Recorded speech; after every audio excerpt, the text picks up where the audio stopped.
यह कहानी यूएसए में रहने वाले डैन मिल जिंदगी से इंस्पायर्ड एक मोटिवेशनल स्टोरी है जो आपको अपनी जिंदगी को देखने का एक नया नजरिया सिखाएगी। अगर आपने इस कहानी का मकसद समझ लिया तो आपकी जिंदगी बदल जाएगी। डैन मिलमैन को एक रात बुरा सपना आता है जिसमें वो ट्रैम्पोलिन के मुश्किल स्टंट्स परफॉर्म कर रहा था। उसकी परफॉर्मेंस बहुत अच्छी जा रही थी, लेकिन जैसे ही वो फ्लिप्स करके लैंड करता है तो उसका एक पैर कर कांच के टुकड़ों की तरह बिखर जाता है। उसकी हालत देखकर सब डर जाते हैं, लेकिन एक रहस्यमय आदमी बड़ी शांति से उन टुकड़ों को इकट्ठा करने लगता है जिसने भूरे रंग के जूते पहने हुए थे।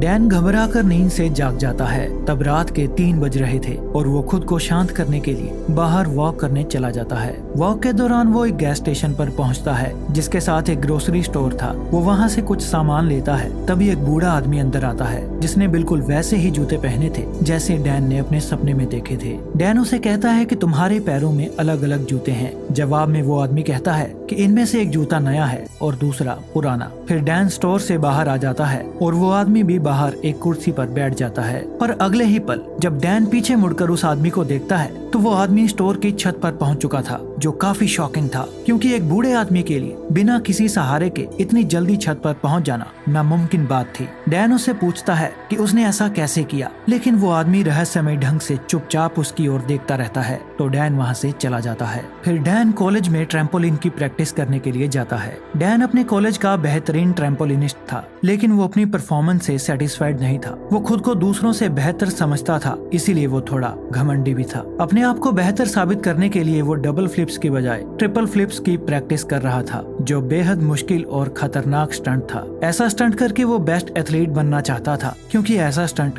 आज तक किसी ने नहीं किया था। लेकिन वो ऐसा कर नहीं पाता और नीचे गिर जाता है। उसके कोच को ये सब पागलपन लगता है। वो कहता है कि तुम एक बेहतरीन खिलाड़ी हो, पर ट्रिपल फ्लिप्स परफॉर्म कर पाना मुमकिन नहीं है, क्योंकि इसके लिए असाधारण ताकत, अचूक तकनीक और निडरता की जरूरत है। और अगर जरा सी भी गलती हुई तो या तो तुम्हें सीरियस इंजरी हो सकती है या फिर तुम्हारी जान भी जा सकती है। कोच की बातें डैन को निराश कर देती हैं। ट्रिपल फ्लिप्स परफॉर्म करने के लिए उसे स्पेशल ट्रेनिंग की जरूरत थी, तो मदद मांगने वो उस बूढ़े आदमी के पास चला जाता है। डैन उससे पूछता है कि तुम सिर्फ 1 सेकंड में उस 12 फीट की सीधी दीवार पर कैसे चढ़ गए थे, क्योंकि मैं खुद एक जिम्नास्ट हूँ और मुझे अच्छी तरह से पता है कि कोई भी एथलीट ऐसा नहीं कर सकता। वो आदमी कहता है कि उसे समझने के लिए अभी तुम बहुत कमजोर हो और तुम्हें बहुत कुछ सीखने की जरूरत है। लेकिन डैन को अपनी ट्रेनिंग और नॉलेज पर काफी घमंड था, इसीलिए वो कहता है मुझे हर चीज की नॉलेज है और तुम मुझसे कोई भी सवाल पूछ सकते हो। तो वो आदमी उससे पूछता है क्या तुम खुश हो? डैन को ये सवाल फिजूल लगता है,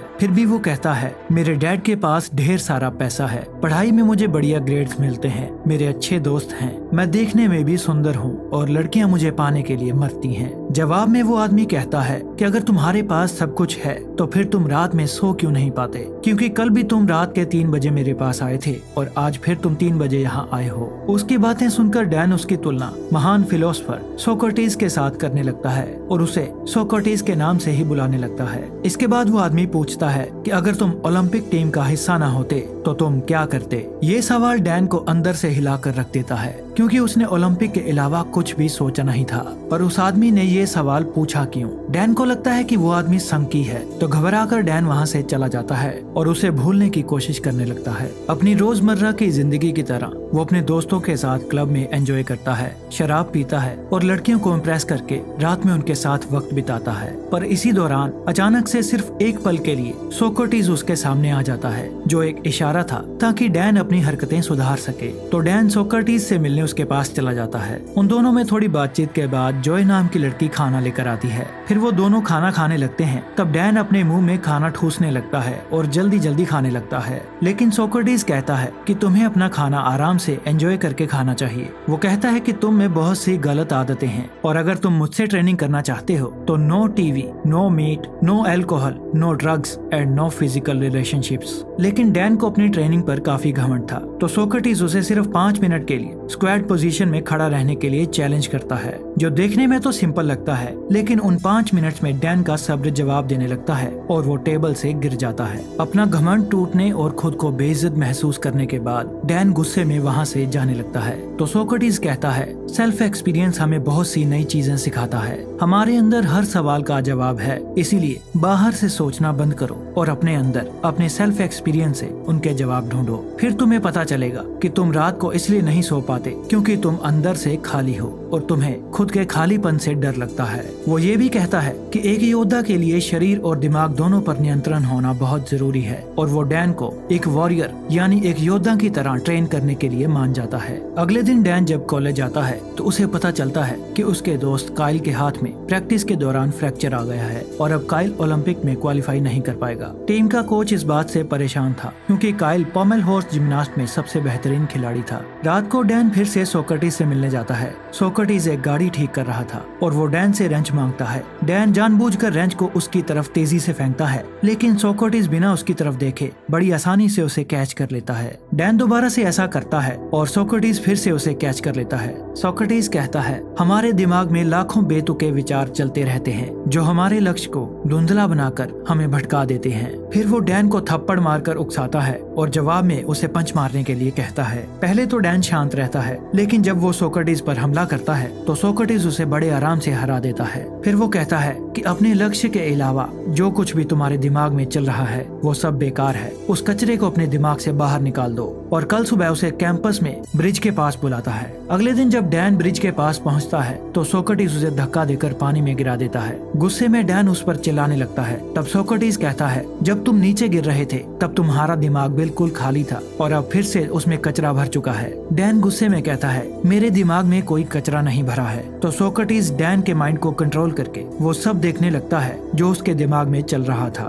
फिर वो कहता है, अगर तुम अपना ध्यान इन फिजूल के विचारों में रखोगे तो तुम प्रेजेंट मोमेंट को जी नहीं पाओगे और जब तुम अपना सारा ध्यान प्रेजेंट मोमेंट पर रखोगे तो फिर तुम्हें पता चलेगा कि तुम क्या क्या कर सकते हो और कितने अच्छे से कर सकते हो। काइल को चोट लगने के बाद कोच पॉमेल हॉर्स की परफॉर्मेंस के लिए सब खिलाड़ियों का टेस्ट ले रहा था। इस दौरान डैन सोक्रेटिस के सिखाए तरीके से अपने ध्यान को फोकस करने में कामयाब हो जाता है और पूरे फोकस के साथ पॉमेल हॉर्स की एक्सीलेंट परफॉर्मेंस करके दिखाता है जो शायद काइल से भी बेहतर थी। सब लोग डैन की वो परफॉर्मेंस देखकर हैरान रह जाते हैं। फिर उस रात डैन सोक्रेटिस को सारी बात बताता है। वो बहुत खुश था, उसे अपनी परफॉर्मेंस पर नाज था क्योंकि दूसरे खिलाड़ी उससे जलने लगे थे, लेकिन सोक्रेटिस को उसकी बातों में कोई दिलचस्पी नहीं थी। वो कहता है कि तुम अभी भी पास्ट में जी रहे हो और तुम्हें अपनी परफॉर्मेंस पर घमंड भी है, इसका मतलब तुम अभी कुछ नहीं सीखे। इतना कहकर वो उसे घर जाने के लिए कहता है और आज रात उसे कुछ भी सिखाने से मना कर देता है। लेकिन यहाँ कुछ अजीब होता है।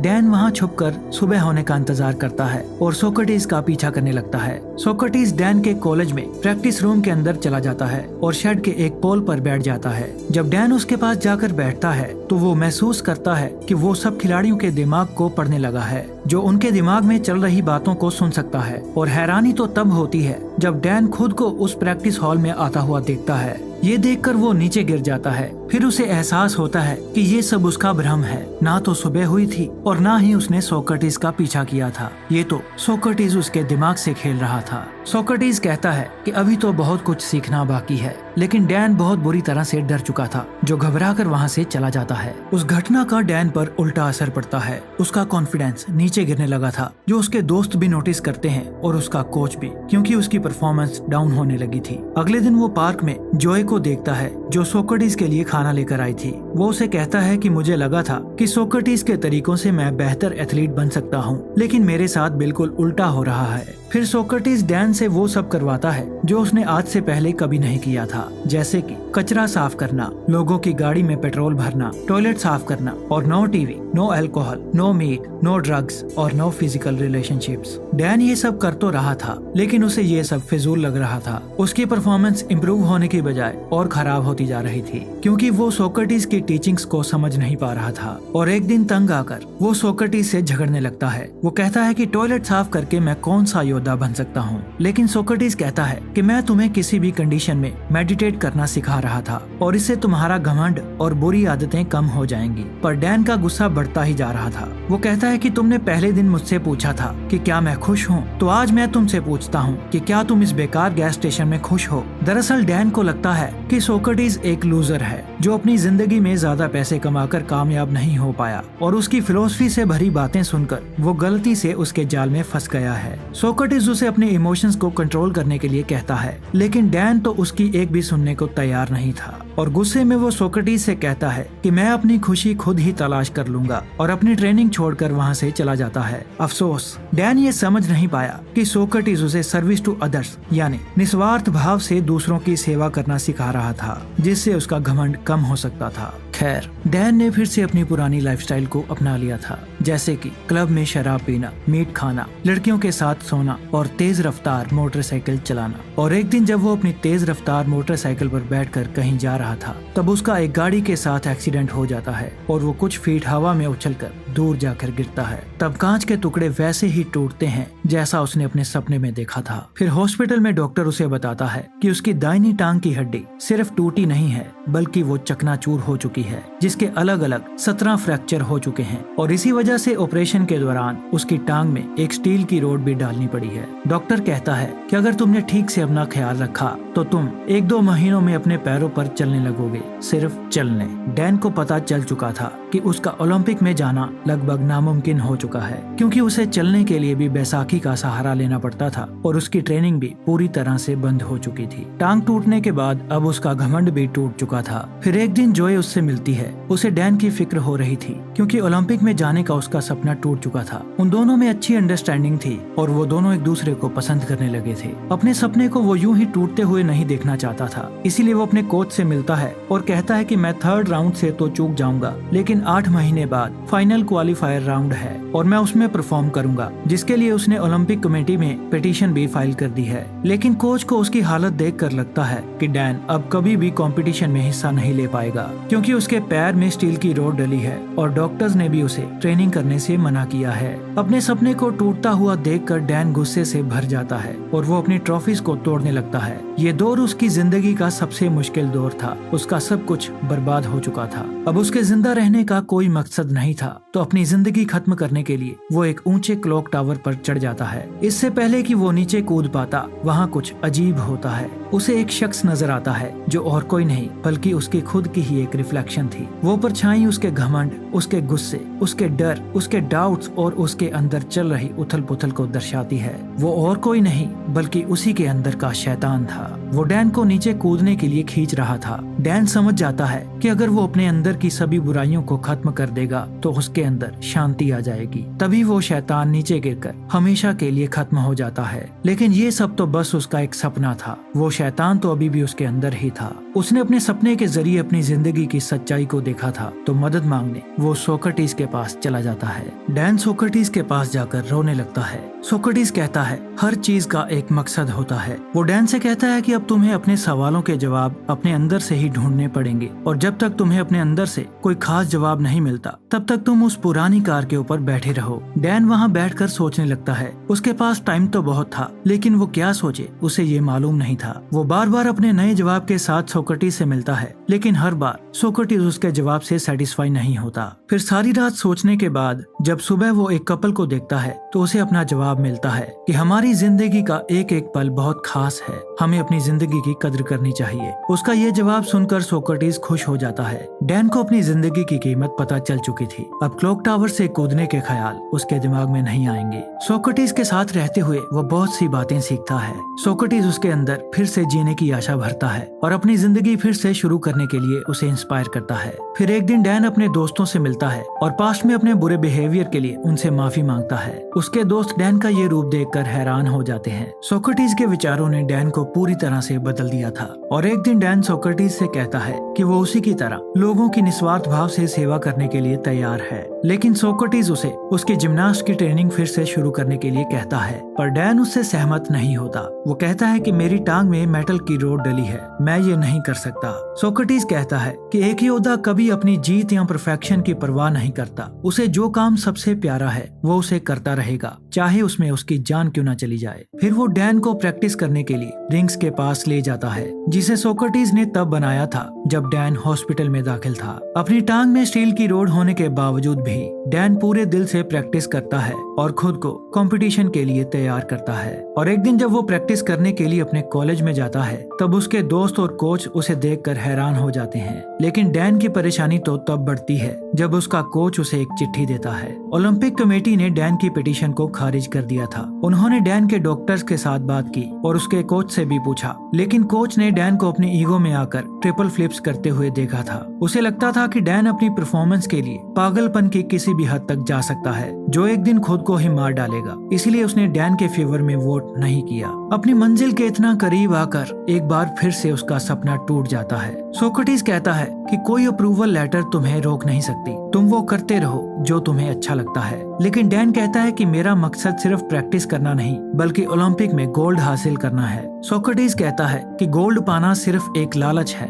अगर वो मिल भी जाए तो क्या, जब तक तुम अंदर से खुश नहीं हो कोई भी बाहरी चीज तुम्हें खुशी नहीं दे सकती। सोक्रेटिस उसे अपने इमोशंस को कंट्रोल करने के लिए कहता है, लेकिन डैन काफी अपसेट था। वो नाराज होकर सोक्रेटिस से कहता है कि मैं अपना सब कुछ छोड़ने के लिए तैयार था, लेकिन तुमने मुझे फिर से प्रैक्टिस शुरू करने के लिए कहा। वो काफी परेशान हो चुका था, उसे कुछ समझ नहीं आ रहा था, तो अपने अंदर से जवाब ढूंढने के लिए वो उस पुरानी कार पर बैठ जाता है। सोक्रेटिस उसकी तड़प को देखता है और उसे कल सुबह अपने साथ पहाड़ी पर चलने के लिए कहता है जहाँ कोई खास चीज है। फिर अगली सुबह बुरी तरह थका देने वाला 4 घंटों का लंबा सफर तय करके जब वो पहाड़ी की चोटी पर पहुँचते हैं तो डैन सोक्रेटिस से पूछता है कि बताओ तुम मुझे क्या दिखाना चाहते थे, ये पहाड़, ये नजारा या फिर कुछ और। तो सोक्रेटिस उसके पैरों के पास पड़े एक पत्थर की ओर इशारा करता है और कहता है कि मैं तुम्हें ये पत्थर दिखाने के लिए यहाँ लाया हूँ। इतना सुनने के बाद डैन निराश हो जाता है। वो कहता है कि लगातार 4 घंटों से इतना लंबा सफर तय करके